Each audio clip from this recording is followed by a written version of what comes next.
typical example that we use is something called video sniffing. This is the first media shed project that we did, and it's a technique that I think originally came out of the VARG of recording the wireless video feeds from CCTV cameras. You go around town with a very cheap video receiver unit. I thought that was one there, but it was a better. Here we go. That's a much nicer one. Okay, then it picks up the signals. It's a lot of fun. It's a bit of an adventure to go around finding the CCTV cameras. Then you find them in like a car park or someone's shop, and then people have to go in and sort of talk to them, get permission, and they perform in front of them and record the result and edit it into a film. This is now part of a site called Gearbox, which is a collection of basically what you would know of as tactical media tricks. There's other things like video sniffing here as well. And this is all sort of like kind of presented in a way that we can start to sort of use these techniques as a more of a kind of a strategy and a way to sort of work with other larger organizations. So what this leads into is something that we're referring to now as, instead of sort of arts regeneration, media-led regeneration.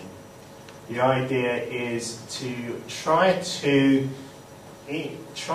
insert Mongrel's knowledge and techniques into an earlier stage in the redevelopment process, working with consultants, redevelopers, local authorities, to try to sort of provide the means by which these kinds of media projects will be possible, and the means by which the people living in the areas will be able to have some kind of a dialogue with each other, and most importantly, in the early stages, with the developers themselves.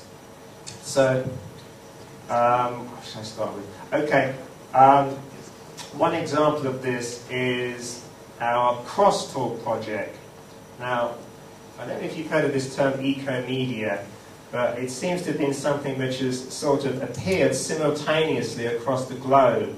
I started referring to it as natural media, and then Graham said to me, oh, people are talking about eco-media, there's this proposal here for eco-media, so we started calling it eco-media so people would know what we were talking about. But it's basically, it's like, for us, it's like an extension of free media from the man-made environment, specifically the urban environment, into the natural environment. So the best way of thinking about it is of treating the ecosystem as a communications network, as a network in which there are continual interchanges of materials, which at the human level could be interpreted as messages, signals. But at other levels, at the level of wildlife or vegetation, it's more to do with carrying signals, materials, transmitting markers. It could be tides, scent trails, pollen blown around through the air currents. It could be rabbit droppings. And to try to integrate human media into this. And the idea of crosstalk is the notion that it might possibly allow us to have an interchange of signals with non-human species. I don't have an actual picture of eco-media because we've only just started it, but I do have a picture of a singing mouse.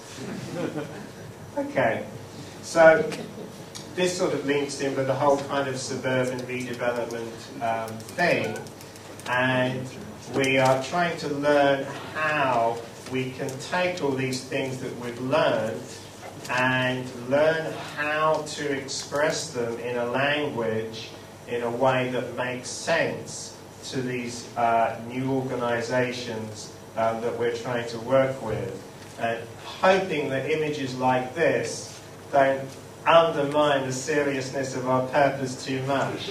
Am I out of time now? Okay. I'll show you a couple of examples of what might happen. Like, say, is that we advise developers to make all the CCTV cameras wireless, for instance. So it makes our kinds of activities more practical, and also it makes such a network something which can be diverted into more public kinds of activities more easily. And this is one extension of the surveillance idea. Here are some people in a shopping mall, innocently being kind of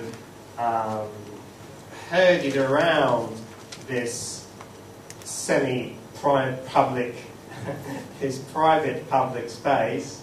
And on another area, we have a public screen in which that footage is displayed in a way that makes their gives their identities a certain historical context. This is a way of turning a public space back into a public masquerade in the manner of the 13th century Venice.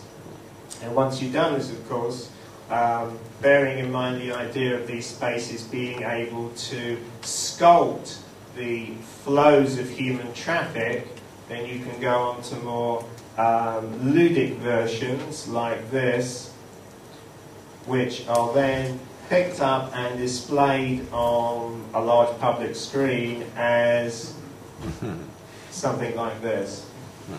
Okay, the human traffic more explicitly expressed as targets. Okay, right, thank you. I think what I'd really like to get out of this conference is how to organise better parties.